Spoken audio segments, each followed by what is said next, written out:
Okay.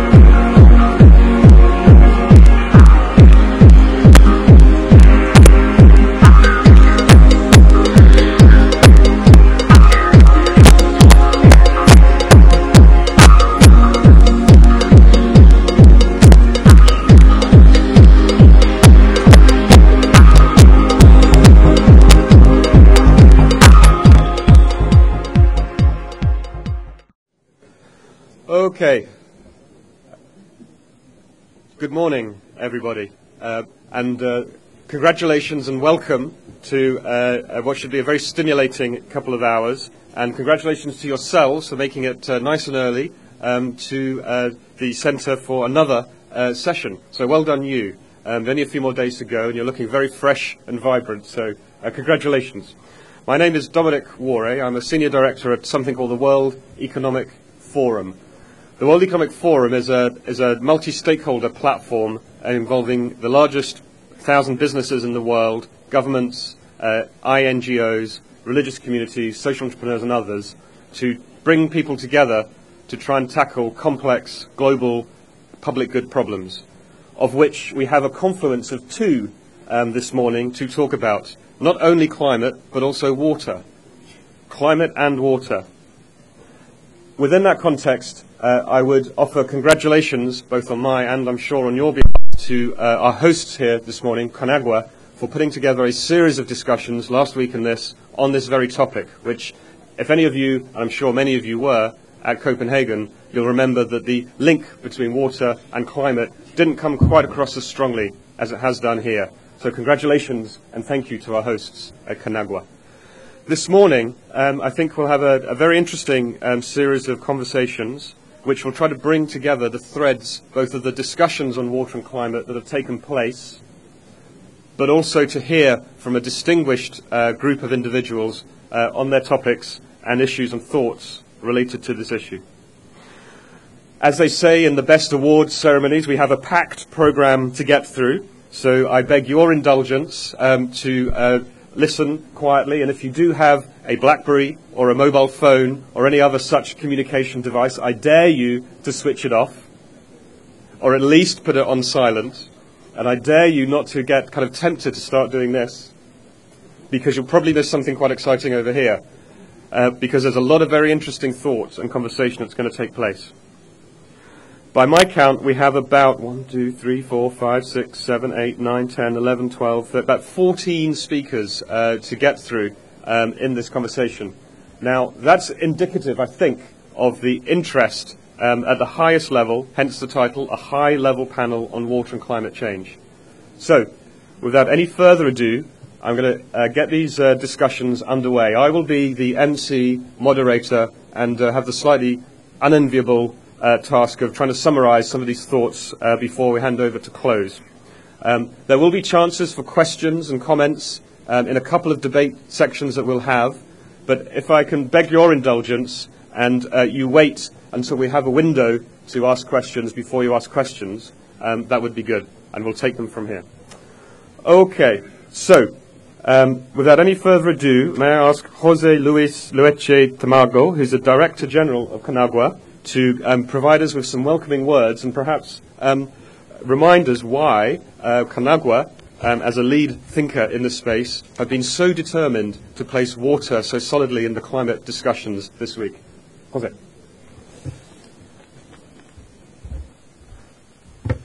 Muchas gracias. Muy buenos días. Voy a dirigirme en español.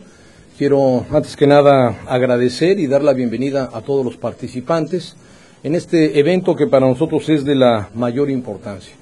Es un esfuerzo que la Comisión Nacional del Agua en México inició hace ya 2 años, pero que hemos participado con instituciones nacionales e internacionales de primer nivel, con el apoyo desde luego del Banco Mundial, del Banco Interamericano de Desarrollo, de la Global Water Partnership, del Banco Europeo de Inversión, del Instituto del Agua de Estocolmo, desde luego la WWF, la Organización Meteorológica Mundial, el Grupo Calca de México, en fin, IMTA también, un Instituto Tecnológico de México del Agua, y nosotros insistíamos en la necesidad de traer a esta discusión tan importante el tema del agua.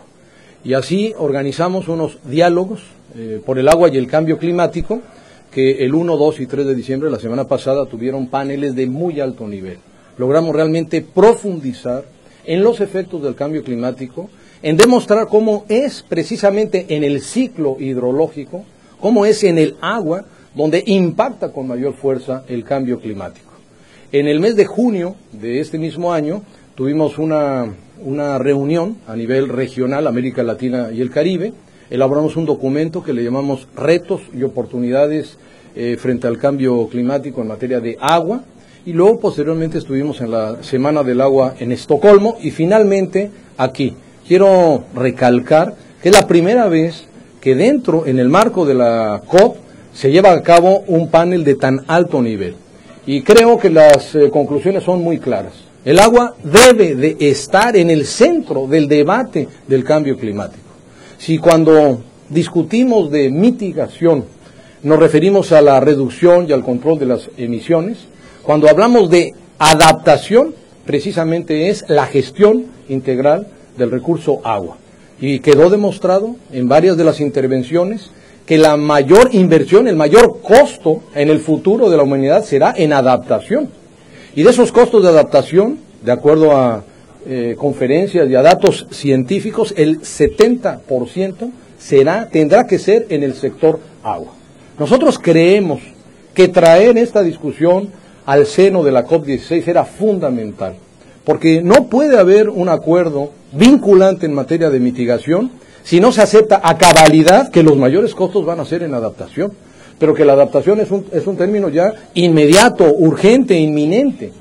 Y creo que las discusiones fueron muy ricas, porque demostraron también que en tema de adaptación los países tenemos que establecer en este momento, urgentemente, los planes con visión de largo plazo, con visión de cuenca para la gestión integral de los recursos, que tenemos que incorporar a nuestros programas de agua la gestión integral del recurso, la eficiencia en el uso del agua a nivel industrial, a nivel público urbano, pero sobre todo a nivel agrícola, la mayor eficiencia posible para el menor consumo posible, y de esta forma realmente garantizar la sostenibilidad del recurso para las próximas generaciones. Si esto no lo hacemos hoy, entonces vamos a poner en riesgo la disponibilidad en el muy corto plazo y por lo tanto la gobernabilidad, y desde luego esto traerá consecuencias mayores.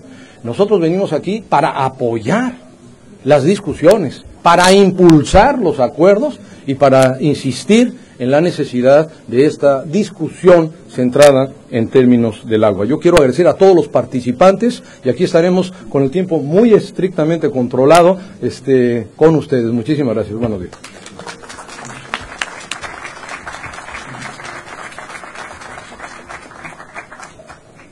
Thank you, sir, for those opening words and for your fantastically crisp timekeeping on that.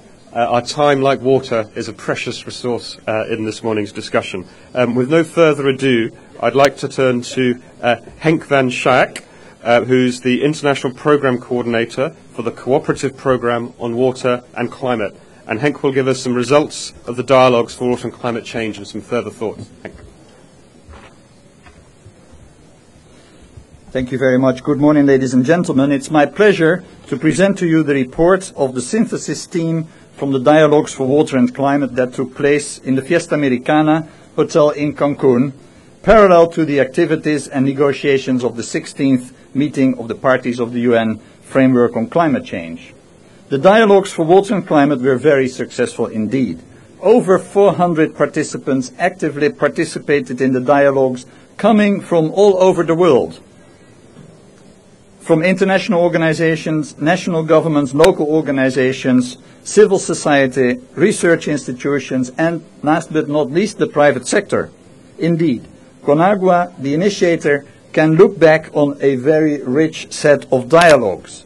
On behalf of the water community, I would like to congratulate CONAGUA in having achieved its objectives to not only organize an excellent water and climate program parallel to the COP16, but also stimulate the water community to bring the water message into the COP community, and to stimulate the development of an agenda and partnerships on adaptation to climate change in the water community itself.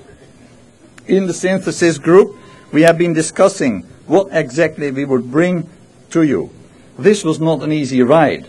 We agreed not to come with another statement, a technical statement. Indeed, instead we have compiled an agenda for actions as it emerged from the dialogues. And these are 6 points. Point 1. Climate science informs us that the water cycle will be the main medium through which climate change expresses itself. Water-related impacts will be felt by everyone. Many crucial sectors related to water will have to adapt to these changes. Agriculture production must adapt to changes in water availability, and Mr. José Luis was already referring to that, the importance of agriculture. Hydropower production must be climate-proofed. Livelihoods of vulnerable societies and economies, both coastal, urban, rural, must be adequately protected against water-related hazards and changes in water quality and availability. Changes in the water cycle will affect almost all people and economies in deltas, mountainous areas, small islands, arid regions, etc. The water cycle is key or overarching natural resource to be taken into account by everyone. It is therefore essential that water and the impacts of climate change on water resources and societies are considered in development planning at the regional, national and local scales in all water-related sectors. Point 2. We have heard, also here in Cancun, that despite progress, climate change, meteorology and hydrology will not be able to provide exact information on the magnitude and times of changes in the water cycle, in precipitation, in runoff, in sea level rise, etc. Forecasts and predictions will continue to carry levels of uncertainty. From the perspectives of development of societies and of sectors, the water cycle has become an additional uncertainty. For some, that may bring opportunities, but for most, it will increase vulnerability and risks. The question is then how to address these uncertainties and risks.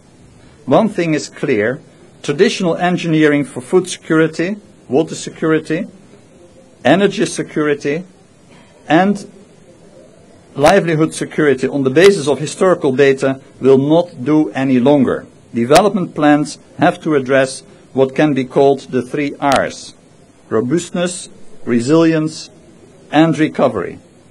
Societies, economies, and sectors will have to be robust to withstand water-related changes, have to be able to be flexible to avoid and absorb changes, and have to be able to quickly recover from shocks and risks, and go on. I sometimes compare this with a boxer, Muhammad Ali. He was able to beat Sonny Liston, maybe for some of you this is too long ago, because he was robust. When the blows came, he was resilient, was able to dodge the blows, and he recovered very quickly to go on with the fight. To secure water, food and energy security, as well as social and economic safety under climate change, the 3 R's are essential and require a blue revolution. In other words, under the changing climate, it is of prime importance to assess and reduce water-related risks and vulnerabilities and introduce the 3R concept in all sectors, not only the water sector. It is in all sectors: energy, agriculture, health, environment, urban planning, coastal defense, etc. But what does this mean for operations? This is where the 3 I's come in: infrastructure, information, and institutions. Point 3. Under infrastructure, the dialogues discussed and called for new concepts such as building with nature, living with water, equally, floods and droughts, technological innovations such as use wastewater as an energy factory rather than consider it as waste, decentralized water systems to reduce on pumping, more watts and crops per drop, and cities of the future. Point 4. Under information, the dialogues discuss the availability and need for tailored climate services, meteo and hydro information, water-related vulnerability and risk assessment methodologies, decision-making processes under uncertainty, and making optimal use of indigenous traditions in the broad sense. Information needs to be developed and supplied and tailored to the needs of the users. Point 5. Under institutions, the dialogues discuss the need that water becomes an integral part of development planning and implementation, as well as sectoral planning at the regional, national and local levels. Institutional arrangements should be adapted to the new conditions, which implies close linkages between ministries of environment, water, and I believe that they are very closely linked in the person of Mr. José Luis, actually, who was the Minister of Environment before, I was told this morning, in the electric car, and now is heading the water ministry. Water, energy, agriculture, planning, health, etc. But also making linkages between the planning mechanisms, including the NAPAs, PRSPs, and IWRM plans. Point 6. Lastly, the dialogues also discussed that water is an important aspect of mitigation and should be taken into consideration when following up this agenda. This is, in a nutshell, the agenda points that emerged from the dialogues on water and climate. Mexico and the participants of these dialogues will elaborate and carry forth this agenda to cope with climate change. The water community is ready to act and already acts, subsidiary to the climate change negotiations, and looks forward to closer cooperation with the climate community. I thank you for your attendance.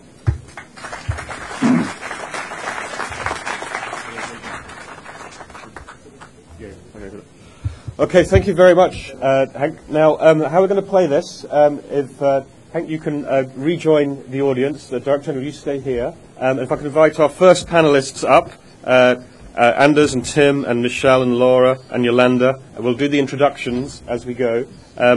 Whilst that kind of smooth change is happening, it struck me with the boxing analogy that is already Sonny Liston, but the rumble in the jungle, the thriller in Manila, the links that you created between energy, food, water, health, agriculture, the connector in Cancun. Very good, very good. Okay. So this is the first of our two sets of panel discussions. We will have a round of speeches and then we will have a debate. And to that end, I will ask you to be crisp and concise with your opening remarks. And I beg your indulgence if I start to kind of look at my watch so that we don't kind of eat into the last person's time. Because in terms of equity, which is an important water issue, we want to allow everyone to have an equal distribution of this resource. Okay, so with no further ado, in the first round of speeches and debates on the water perspective, may I ask Anders Bertnell, who's the Executive Director of the Stockholm International Water Institute and the Water and Climate Coalition, to say a few words to us, please.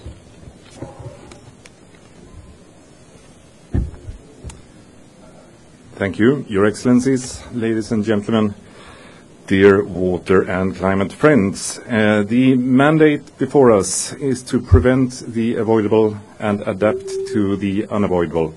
Even with the best mitigation strategies, water-related effects of climate change will come.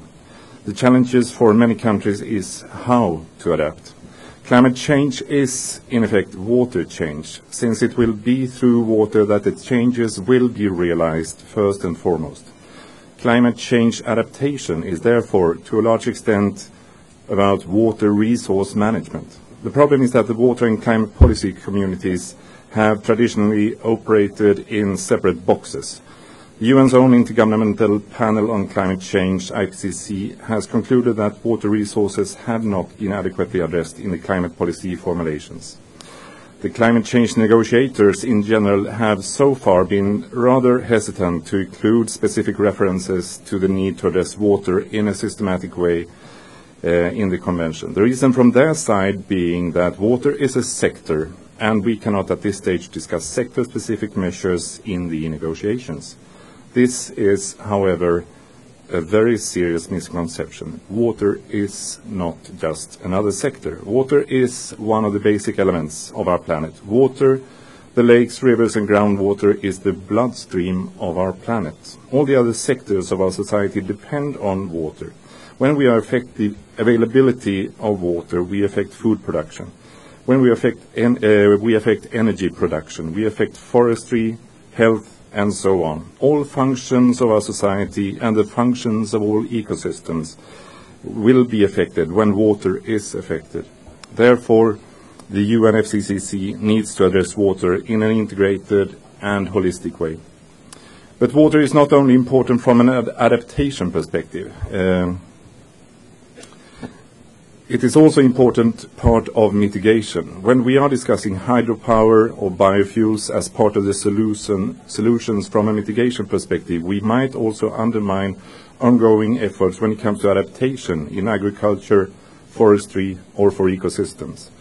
The cross-cutting and intersectoral linkages between different parts of the UNFCCC, as represented by water, calls for a specific place within the convention where water can be discussed, a specific work program on water and climate.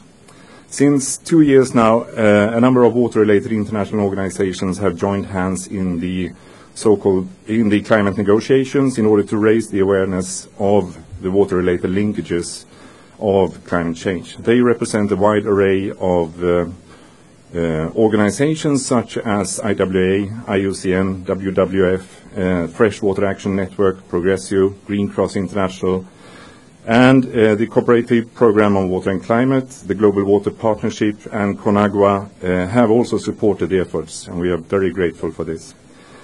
Stakeholder Forum and the Stockholm International Water Institute have agreed to act as secretariat for the group, which is now called the Water and Climate Coalition. So what we have proposed here is the establishment of a work program on water and climate under the UNFCCC. We believe that there are 5 functions that such a work program could fill. Firstly, the discourse function, improving the global policy discourse on water and climate change, linking the two communities together and making them talk to each other. Secondly, the principles function, establishing guiding principles, guiding policy principles on water and climate, relevant to different areas of the convention where water-related issues are discussed. Thirdly, the function in relation to finance, providing advice and guidance to the climate change funds. We are not asking for a specific fund for water, but say that there should be guiding principles established for funding of water-related measures. Fourth, the implementation function, developing resources and tools for implementation on the national level, conducting analysis, capacity building to advance water and climate priorities. And lastly, the coherence function, promoting synergies between global agreements and mechanisms on water and climate in relation to, for example, the Convention on Biological Diversity, the Certification Convention, the Ramsar Convention, and others. In the closing plenary of SUBSTA, 6 countries called for water to be put on the agenda for the next session of SUBSTA in June 2011. The proposals were Ecuador and Sudan, and the proposal was supported by El Salvador, Sierra Leone, Syria, and Chile.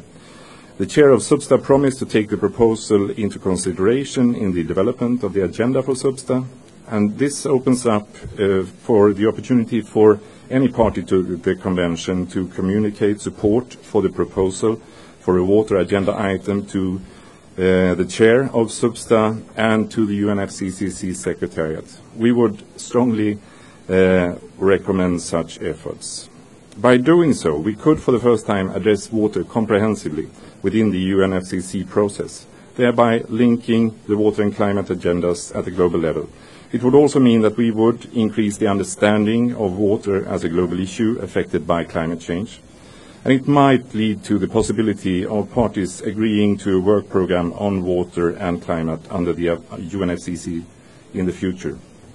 I would like to thank CONAGUA and all the partners who have worked with them to arrange the dialogues on water and climate change here at COP16 in Cancun. I hope that these days will result in two main outcomes. Firstly, that we together have increased our understanding of what needs to be done, what adaptation to the inevitable effects of climate change means on the ground, in policies and in practice. And secondly, that we collectively give a strong message to the ongoing climate negotiations about the need to consider water and in their deliberations, not as a sector in itself, but as a prerequisite for continued life on our planet. Thank you.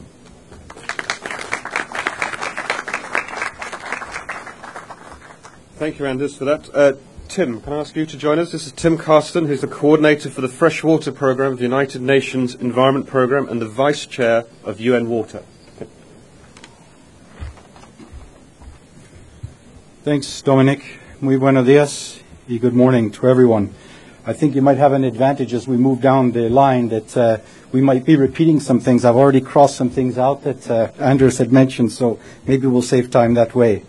But it's also good to repeat some of the issues that Anders has mentioned.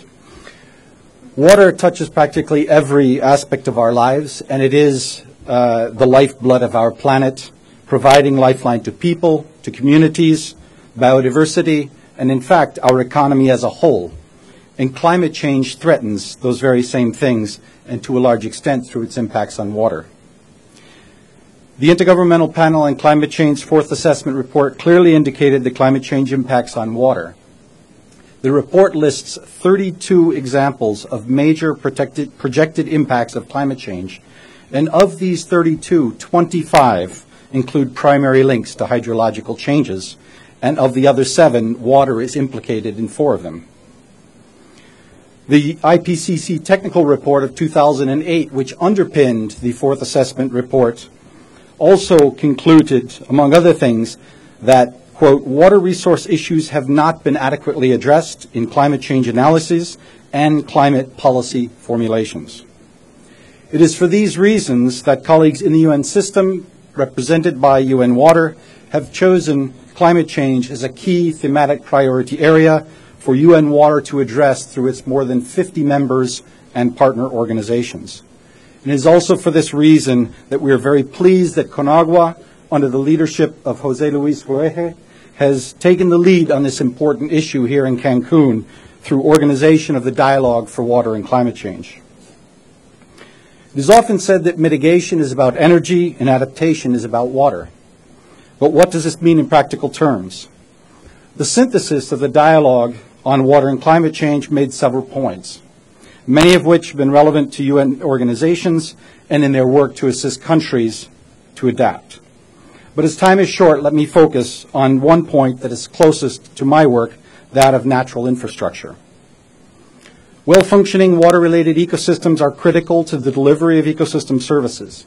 Examples include the regulation of water quality, flood regulation, provisioning of water for agriculture, industry and communities, recreation, energy, and others, all of which are under threat in a changing climate. In fact, the Millennium Ecosystem Assessment clearly pointed out that the majority, that being over 65% of our ecosystem services, such as these just mentioned, are in decline, and with climate change being one of the most important drivers of that decline. Given the vast number of services our water-related ecosystems provide, it is critical that we manage and restore them through integrated approaches, as was called for almost 20 years ago in Rio. It is through the application of integrated approaches that we will be able to restore and maintain resilience in our ecosystems such that they can continue to provide these services. And through these same integrated approaches, we will be able to adapt to climate change. We have invested and continue to invest large sums of money in water resources infrastructure. However, drinking water, flood control, water supply for irrigation, and water for recreation cannot rely solely on hard infrastructure. considering the ecosystem services that water-related ecosystems can provide, using them wisely through maintaining natural infrastructure or ecosystem functionality and resilience can be a cost-effective alternative to hard infrastructure development. So not only does climate change impact on water resources, it is through the maintenance and use of those very same water resources that we can adapt. So we need to take an integrated water resources management approach just one step further by adequately considering climate information and data to implement adaptive water resources management or ecosystem-based adaptation. Ecosystem-based adaptation has had various meanings attached to it, though the Convention on Biological Diversity has identified it as the use of biodiversity and ecosystem services as part of an overall adaptation strategy. It involves the use of environmental or natural resource management to aid adaptation to climate change, improve the resilience of ecosystems, and enhance ecosystem services and sustain people's livelihoods. But just like hard infrastructure, natural infrastructure, in particular its restoration, but sometimes even its maintenance, requires investments. Emerging science and data, such as the preliminary findings of the UNEP Green Economy Initiative, indicate that investment in the development of water resources designed to ensure both the maintenance of biodiversity and ecosystem services can be expected to pay long-term dividends. But for these green investments to take place, there must be economic tools such as ecosystem valuations and payment for ecosystem services that make good business sense. As I also work on REDD+ through the UN REDD program, I have often been asked how we can do for water as we have done for forests. Well, first of all, REDD+ with adequate safeguards will not only sequester carbon, but can contribute to maintaining the integrity of forested ecosystems upon which many watersheds depend. How can we value our water ecosystems the way we do our forested ecosystems, such that benefits of the restoration, protection, and maintenance outweigh the costs? We don't necessarily have to put a carbon value on freshwater ecosystems to make such a mechanism work for water. Carbon sequestration is one of many services provided by ecosystems. Only one of services. But what about the other services I've mentioned already? Flood prevention, water regulation, provisioning, recreation. Are these services not also valuable to us, and particularly for climate change adaptation? Absolutely. Though much of the science is still emerging, it is of the type necessary to make a REDD-type mechanism or payment for ecosystem services mechanism work for water resources. As the REDD+ mechanism is gaining momentum and moving forward, perhaps now is the time to develop a payment for water-related ecosystem services mechanism that will enable long-term green economic solutions to both the water and climate crises. Thank you. Thank you, Tim. You'll agree that we have got a pretty good heavyweight panel of thinking here with the boss of SIWI and the coordinator of the freshwater program of UNEP, and in the same spirit, Michel Jarreau, Secretary General of the World Meteorological Organization. Sir. Thank you very much. Well, it's a pleasure to be here because, indeed, water is important. All great civilizations develop because of the availability of plentiful and reliable water resources. But many of them collapse, including in this part of the world, because of natural climate variability and or poor management of the water resources. But that excuse, it was badly managed because they didn't have the information to manage these precious resources. But now, on top of the natural climate variability, the climate is changing because of human activities, and that's why we are all here in Cancun to address this problem. If you talk to farmers, they will tell you the weather is not what it used to be. By the way, they don't mean only the weather. The climate is not what it used to be. And they are correct. And this is why, unfortunately, the past is no longer a good indicator for the future. When the Netherlands, Hank, had this big storm surge in January 1953, I believe, Netherlands took action based on past information. What should be the height of the dikes and so on. When New Orleans was destroyed by, was flooded through Katrina, All the infrastructure was dimensioned based on past information. Once again, the past is no longer a good indicator for the future. So now action is to take into account the scenarios for the future, the prediction on a number of timescales, from seasons to years to actually decades or even longer. If you build a dam, you don't build it for 3 months. It's going to be there for decades. So it's very important to get this information. Now, what is situation? Situation is very bad. Situation in many parts of the world, we don't have even the basic observation network, in particular in hydrology, to make the right decision. When the information is made available, it is not always exchanged across countries. And there are good reasons for that, because for a long time, water was managed at the level of basins, of large basins. But now, because of the climate change, we need to have a global exchange of hydrological data. It takes only 5 to 7 days for water molecules to travel across the whole planet. And when you look at the water, you need to look at the complete water cycle: evaporation over the ocean, clouds, rainfall, runoff, back to the ocean, or back into underground water tables. So we need to have that information. We need to strengthen the observation networks in many parts of the world. But information observation is not good enough. We need to translate that information into prediction on various time scales. Seasonal prediction for the farmers in the Sahel. They need to know when will the next rainy season start. Will it be stronger or less strong than usual? Will it be longer or shorter than usual? Big decisions which affect the food security of the whole continent are to be based on that. In your own in the part of the world where we are now, there's a big influence of what we call El Niño La Niña phenomena. You have all heard about it. At this stage, we cannot yet answer the question, will climate change lead to more frequent or more intense such phenomena? So more research is required to better understand, to be able to give the answer to this fundamental question. More observation, more research. We need to develop also more products which are suitable for decision making. And the products that a farmer needs in Mexico is not the same as for a water manager, a dam manager in South Africa. It's different types of water, so the information has to be tailored to the various needs. But we need also to make sure that this information reaches out to the people. Now, I mentioned many things. What I'm describing to you is what we have collectively decided to establish in the UN system. We have decided to develop a global framework for climate services, precisely to address all these issues. It's not something that anyone can do alone, and I'm very happy to see my colleagues from many organizations here. I'm very happy to see José Luis, because José Luis, we are having a very special cooperation in Mexico with the PROMA project, just to address this issue together with Mexico. So we need to develop that, but in many parts of the world to develop that, there's something very important, which is also being discussed right now in Cancun. This is capacity building. Many countries, the technology is there, the knowledge is there, but we need to make sure that all countries have available this information. It's not just a matter of big countries providing information to small countries. The capacity needs to be there in all countries. And there's a huge amount of work which needs to be done.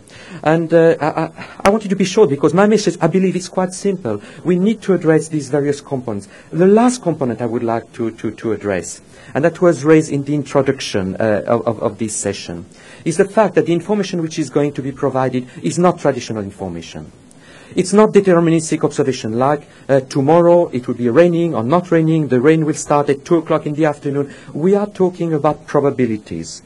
And that requires a shift in decision making, because in many sectors, decision makers are not used, or in some cases it's very difficult for them to make use of probabilities, to make decision in the context of uncertainty. Some of them can do that. I think Conagua, you can do that. You are big sophisticated users such as Conagua can do that, but many other users cannot do that. So we also require to have capacity building in terms of decision makers, how to teach them, train them to make use of this information. So, you see, my message was short, and I hope clear. Thank you.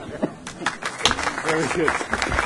By congratulating the government of Mexico and especially Conagua for the leadership that they've shown in the area of water and climate change, and to recognize the efforts of Jose Luis Luege and his team at Conagua for the first time bringing water into the fully and climate change fully into the COP, and also the work that has gone on this week and last at these dialogues on water, which have been very successful, and thanks to all of you for participating. So I want to make 5 points, and as was mentioned before, some of these are being reiterated, and I think it's terrific because we really start to absorb them when we hear them over and over. So the first point, which you've heard, is that water is so important to development. How well or how poorly we do at adapting management of this resource can either enable or threaten the whole development agenda. You heard that civilizations collapse over this. You heard how important water is for every single sector, from consumption, industry, recreation, fisheries, sanitation, agriculture, forestry, whatever, everything. It's critical. It's at the core of the agenda. And its rational, efficient management has always been important.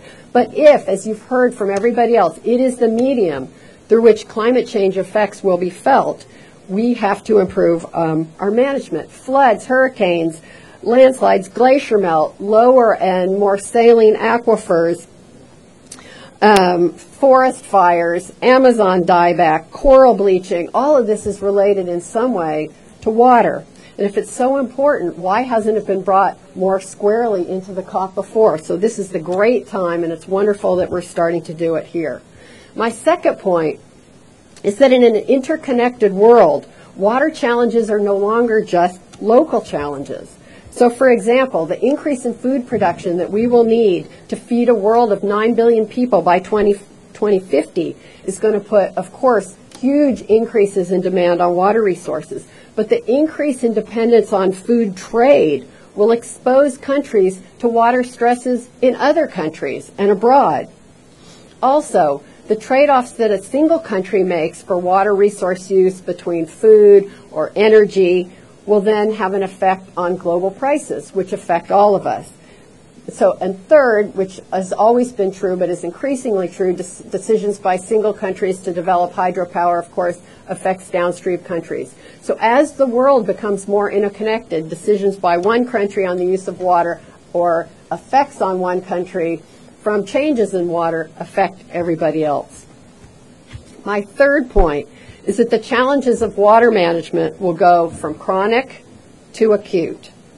Floods, droughts, extreme events, excessive demands have always made water management a chronic challenge. But now the development pressures and the changing climate are converging, turning the chronic problem into an acute one. So as I said, feeding 8 billion people by 2030 or 9 billion people by 2050 are going to require increased productivity in agriculture. Reducing hunger means we need to give more calories per person. Increasing income means, for instance, increased meat consumption per person. So by 2030, just for food production, we'll need an increase in water consumption of 45%. Hydropower is going to be increasingly important to meet energy demands, which are projected to increase 160% over the next 3 decades. So we have increased demand for water. At the same time, freshwater resources are lower and, as you heard, much more uncertain. This will put at risk attaining the MDGs, the Millennium Development Goals, on poverty in some regions. And of course, as you all know, the poorest countries, region, and people will be most affected because of their geographical vulnerability, their low incomes, their limited institutional capacity, and because they're more reliant on agriculture, which is, of course, one of the most climate sensitive. My fourth point is obvious from all this, and you've been hearing a lot of this, is we need to do better at managing it. And our first speaker spoke about the 5 I's, and you've heard a lot about it, so I won't go into it. Infrastructure, information, and institutions. So on infrastructure, of course, there's a huge backlog of projects that haven't been financed, particularly for water storage that are needed, that need to be built with flexibility and for much greater efficiency. On information, I won't talk about it because you heard a lot about it. Data collection systems, flood and drought, forecasting, early warning systems, and better education, and you heard a lot about that, what's needed, how to do it. On institutions, our institutions have been built for a completely different world. And so now we need regulatory systems that allow for flexibility, policies that create rational incentives for water use in institutions that are really driving on the productivity, the efficiency, and of course the balance across all these different sectors. And my last point, my fifth point, is that we need all of us as part of this water community to increase the collective action and to bring water more into the forefront of the issues being discussed in the COP, in the climate change agenda. So adaptation has been recognized pretty much. You heard a lot about it, and we know the cost of not acting quickly is significant. And you heard from others this point about mitigation. And what's interesting is most of the discussion out there as we're speaking is about mitigation. And so we can use topics like RED and the forests and the demands to succeed at RED. We need to treat water properly. The renewables agenda on hydro, we need the water. The new discussions this week on soil carbon and sequestering carbon through agriculture, of course, requires water. And all these points can be, all these topics can be points of entry into issues that the negotiators and the policymakers and the donors are really thinking about. And we can use that to bring water, to start to give it the visibility that it really deserves. So the question for all of us then is, how can we adequately shape this message and position water at the core of the discussions and not just rely on a single country to bring it up, that we all are pushing for this. So that's our challenge as we go to Durban on the COP17. So then just to conclude, we at the World Bank have been supporting this agenda worldwide, and we're very committed to further integrating climate change dimensions into all of our programs, especially our water programs. At the same time, we focus on the poverty reduction and the development agenda. So I want to just close. Thank you again to CONAGUA and to all of our partners here who've worked with us on this agenda, and we really look forward to putting it prominently square into the climate change discussions. Thank you very much. Thank you, Laura, for that. A very comprehensive 5-bullet point overview. And lastly, for our first section, delighted to welcome Yolanda Kakabadze, who's the president of the World Wildlife Fund International. Yeah. Y la respuesta política fue desviar un río para que Barcelona tenga agua. Y se generó una crisis interna en una nación. Pensemos lo que podría pasar cuando esa crisis sea entre naciones y el nivel de las crisis que pueden generar. Yo vengo del Ecuador y cada vez que un ecuatoriano estornuda, quien tiene gripe es un brasilero. Porque cada derrame petrolero en un río ecuatoriano o cada deforestación, cada hectárea talada, afecta al Brasil. Y si es que está afectando al Brasil, está afectando a toda una cuenca. Y ahí es donde están las inconsistencias en el manejo que estamos dando al agua en la mayor parte de nuestras naciones. Tomar agua de Fiji en México, o en Ecuador, o en Londres, es una inconsistencia más cuando tratamos el tema del agua, el comercio del agua. Pongo estos 3 ejemplos porque no son sino el reflejo de que tratamos al agua como un producto y no como un ecosistema, no como un ciclo de vida, un ciclo natural, un ciclo de la humanidad.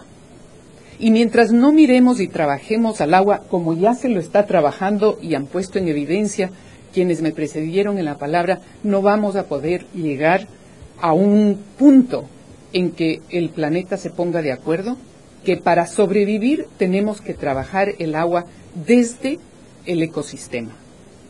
Porque estamos hablando de seguridad, estamos hablando de seguridad humana, estamos hablando de seguridad alimentaria, estamos hablando de seguridad energética, todas ellas absolutamente vitales para la vida. Pero lo más grave es que cuando no hacemos el trabajo con esa visión, los más afectados son los más vulnerables, los más pobres, y casi no tienen voz. Y para las soluciones tenemos que involucrar también a esas voces. Hay una propuesta maravillosa en este momento allá en el Moon Palace que dice: tratemos el agua desde el nivel político más alto, multilateral. Y ojalá los amigos de México puedan apoyar esa propuesta, porque creo que sería importantísimo que llevemos a Johannesburgo la propuesta de un trabajo, de un grupo de trabajo que empiece a definir las reglas del juego en el tratamiento del agua. Pero no empecemos a inventar. Hay caminos andados, y México tiene caminos andados muy buenos, con muy buenas lecciones. Está trabajando en propuestas de política, en propuestas de normas, de sistemas de verificación, pero sobre todo, y por eso felicito a México, con la participación de la comunidad. El hecho de que la WWF sea parte de este proceso de debate adentro de México es una muestra de que las organizaciones sociales, ONG, campesinas, comunidades locales tienen que estar representadas en estos procesos que definirán cómo se maneja el agua. Concluyo diciendo que el tratamiento de este tema es un tratamiento que va desde el comportamiento del individuo hasta las políticas nacionales y hacia los acuerdos globales. Muchísimas gracias.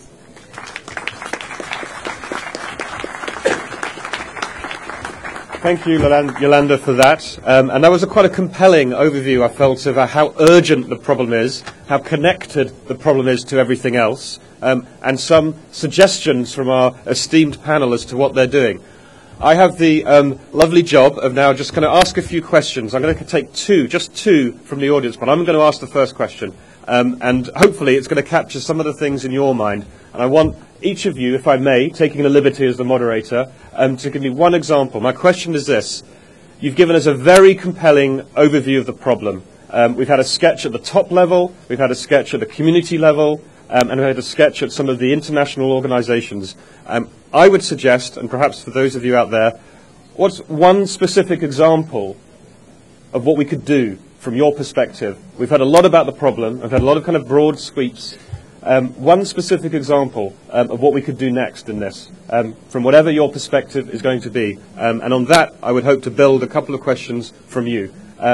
Now, with no particular running order, sir, the Director General of SIWI, what would be your one specific suggestion, thought, example? What could we do next from your perspective? I mean, does it work? No? You're going to switch on. This on. If we're talking about the global level, now the discussions here in the convention, I would like to just re-emphasize the need for putting water on the agenda of the convention properly. Like in the proposal from Ecuador and Sudan to put it on the table of SUBSTA. So get water firmly on the agenda of the negotiators here. Yeah. Okay, thank you. Sir. I would just build on that by saying, in order to get it firmly on the agenda, we have to adequately value what that water is giving to us in terms of adaptation, in terms of the other services that it provides. So we need to put the value, real value, on the water. So deeper analysis of the value of the water that we're talking about here. Sir. Decisions hopefully will be made. We all hope decisions will be made in Cancun, and it will be very important that to implement decision, in particular adaptation, decision makers have the right information. So my one suggestion, do stress the importance to develop this global framework. It will benefit everyone. Better information within a global framework. Laura. We need to focus on So hold it a bit closer. on adapting our institutions to understand all these issues, providing the information, but helping them build capacity and providing them these new systems to manage their information. When you say adapting institutions, what does that mean? That means working with the colleagues at institutions like CONAGUA to understand the issues and to build in, to teach them about making decisions under uncertainty, to use the new kinds of systems for early warning, and to understand that we don't understand that the past predicts the future, and help them make all their decisions in a whole different kind of way. Excellent, thank you. Yolanda. I fully support the idea to make this topic one of the most relevant of the convention, but simultaneously to work in creating awareness about the importance of water. I don't think that we, decision makers of the world, are enough to stop the processes that are happening down there on the ground. Excellent. Top marks to the panel there for concise and crunchy answers. We've heard about getting water into the negotiating text. We've heard about the value that we need to do, a bit more analysis to understand the value of water, better information. We've heard about kind of institutional reform and kind of dealing with this sort of multi-sector problem in a multi-sector way. And then we hear about the need for awareness raising, and probably through communities and understanding about how water fits our economy. That's the sort of synopsis of thinking from this esteemed group. I'll take two questions. Who's got the first question? Don't be shy.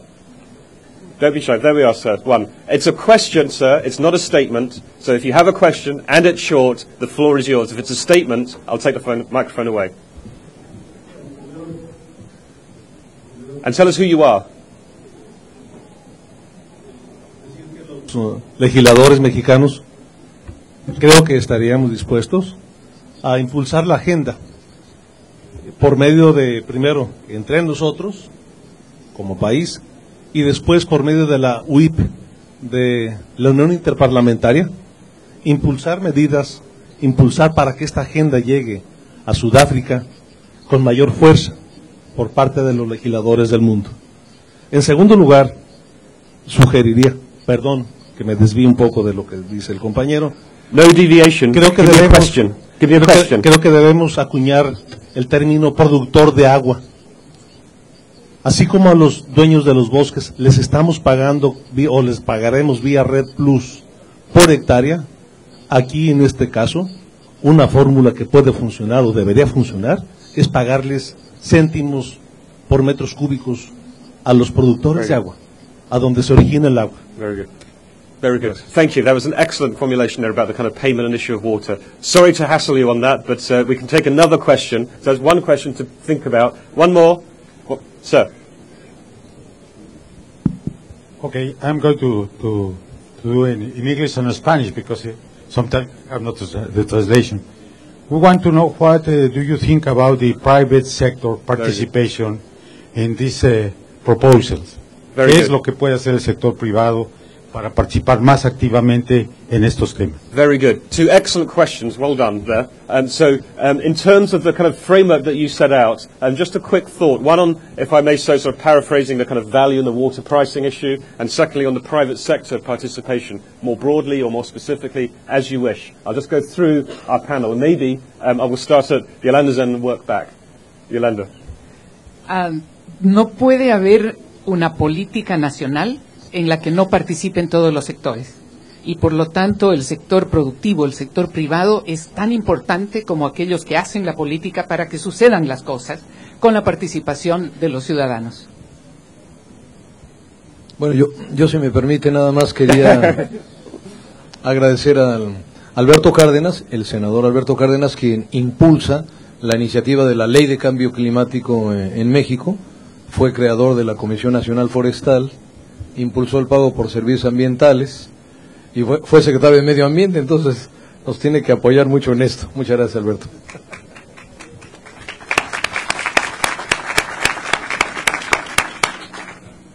Just two quick points. This payment for environmental services program here in Mexico is really excellent. We have in several other countries in Central and Latin America, and full support. It's a way that the public sector can help bring the private sector, small farmers, into the process.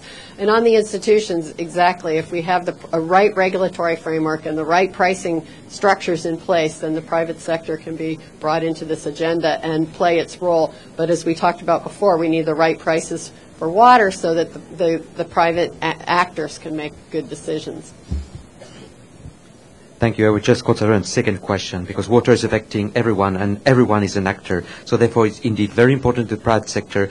And what I want to say is that the private sector has been very actively involved in the development of this framework through the Third World Climate Conference last year in Geneva and also through the various consultations that we have got in between. Yes, definitely, sir. Thank you. I'd like to, in fact, put both questions together because I find them very related. And that is absolutely, we need to pay the water resource managers for what it is they're giving to us. And the private sector has a very important role in there. And we heard during the dialogues on water, for example, some of the private sector participants in the dialogues told us about cases where they are paying for ecosystem services or paying, shall I say, paying for the water resources, paying for the upstream managers, for those water stewards, for those water protectors to enable those very industries to work.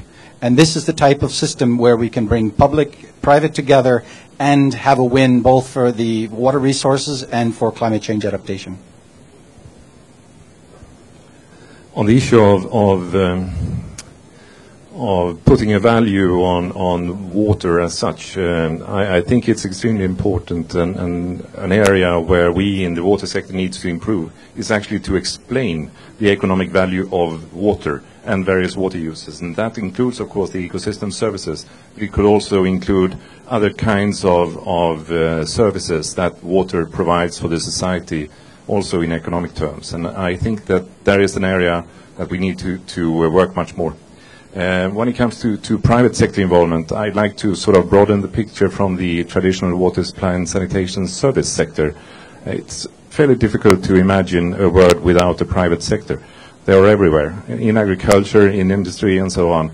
And from a resource perspective, it's of course important that the private sector needs to be regulated in a proper way.